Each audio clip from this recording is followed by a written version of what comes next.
Тем временем жители Коми смогут сами выбрать столицу серебряного ожерелья России. Конкретного места города, района или села наиболее привлекательного для туристов. Об этом рассказал глава республики Владимир Уйба по итогам первого туристического конгресса регионов Севера.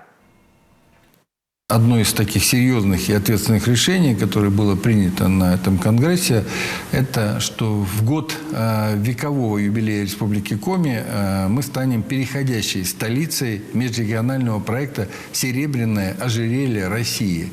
Что это такое? Это сегодня этим переходящим таким серебряным ожерельем владеет Ленинградская область. Причем идея в том, что мы через народное голосование, опять же, определяем город, который у всех вызывает такую симпатию и который действительно как туристическая Мекка становится столицей серебряного ожерелья. Да.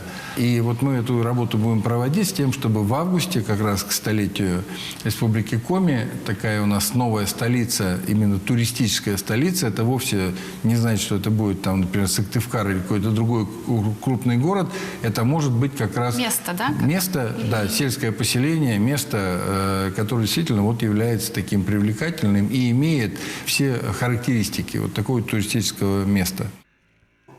В своем выступлении на конгрессе Владимир Уйба обозначил 10 причин посетить Коми, 10 уникальных туристских локаций.